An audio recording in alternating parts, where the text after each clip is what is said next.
Many people who are trying to pursue their dream of being a sports broadcaster are focused on the wrong things. Some examples are catchphrases and having the perfect voice.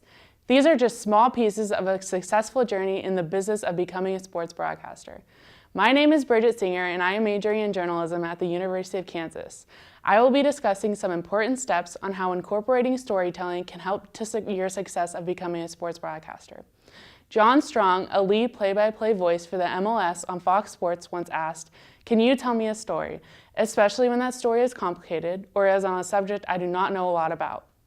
Especially when I'm distracted while I have the radio or TV on, especially when you're limited by time. Can you tell me a story? And when your story is finished, while I have understood it, while I have learned something, storytelling can be just as relevant in a play-by-play as when you're doing the sports update on the radio. Sometimes having a great voice can be overrated, and the sports broadcasting business is all about telling stories. So just like John Strong said, can you tell me a story?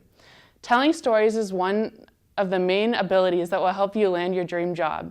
In an article I read online, John Strong talked about a story a professor told him that would be an important thing that he needed to know. This professor told Strong it would not hurt to learn Arabic if you wanted to work on the news, just like it would not hurt to learn soccer and lacrosse. Then Strong took that into account and ended up learning Arabic because, like the professor said, it would not hurt to learn another language if you can learn another sport. Becoming a successful sports broadcaster, you need years of practice and focused determination, not including the feeling of fearlessness you can sometimes get in the pit of your stomach. These years of practice include the schooling that help you get where you will want to be.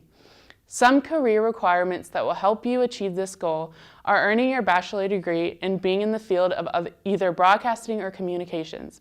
Some key skills that will also help you are strong communication and speaking skills, ability to improvise, which includes you being able to meet deadlines and being able to work in a collaborative environment. Vince Lombardi, best known as being the head coach for the Green Bay Packers and an executive in the National Football League, once said, "Practice does not make perfect. Only perfect practice makes perfect." Many of the great sports broadcasters now will tell you that they grew up being the voice behind the games in the bleachers of their high school or being the voice behind the hairbrush in the front mirror. These broadcasters knew what they wanted and worked at their craft. They refined it, critiqued it, and polished it. Today, there are features that outweigh the option of practicing in front of a mirror with a hairbrush and many opportunities of exposure that surpass recording our voice into a voice recorder for a playback to your family. Some of these features would be webcasts, podcasts, streaming video, iPads, and countless distribution avenues. If you want your words to be heard and you use this technology that is offered, they will. But even with this, there lies a problem. With many avenues for exposure, there are the people who do not take this seriously. Strong mentioned, "The thing that bugs me is when people do not take this job seriously and do not put in the work because it is only broadcasting on a small webcast or local station." This brings about one of those cliches that is very worthwhile, and you never know who is listening. Whether it is a parent of a high school student in the Friday night football game or a station manager looking for the next new voice, you may be trying out for the job you've been dreaming about and not even realize it. Even during a small regional game with cameras all over the place, with not much information on the other team, it still is up to you to prepare and act like it is the big-time league and make sure the quality sound is there. One of the main key elements that will always come up is a good play-by-play. A good play-by-play is pretty similar to the good reporting being taught, or otherwise known as keeping it simple.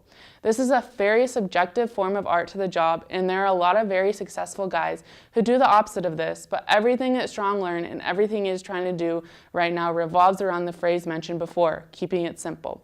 Going nuts with catchphrases is not a necessity, and showing off too much about what you know can get annoying to your audience members or maybe even your fellow broadcasters. Do not make it about yourself, make it about the game. This definitely is easier said than done, especially when you're on TV where you can talk during halftime or after every inning and no one is missing anything to report on about the game.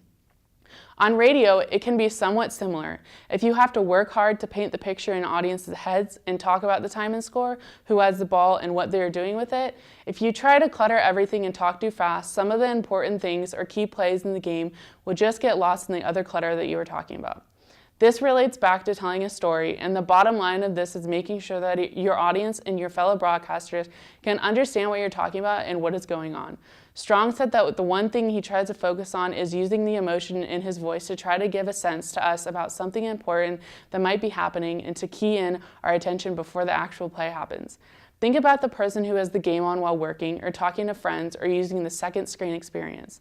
Do not make them have to hit the DVR to rewind to figure out your analysis of what happened. In the end, it is never about you. It is about the play-by-plays in the game that your audience is listening to. Most sports broadcasting jobs that you may encounter are multi-sports, so you will need to know more than just one game. If your one true passion is broadcasting and becoming a sports broadcaster, go after it with everything you've been taught and everything you've learned. But consider that if you want the chance to make it big time, you will most likely need to be able to report on multiple sports. And that is even given the counter-argument that you are not an expert at the sport, but hopefully all the knowledge you have researched and know about the sport will help you become the best sports broadcaster you can be. There are many opportunities out there for people who are interested in pursuing this career, especially young people or students like me, to do the job they love. Starting at games during high school or games during college can seem not that big of a deal, but always making it sound as big time as possible will always benefit you in landing your dream job in the end.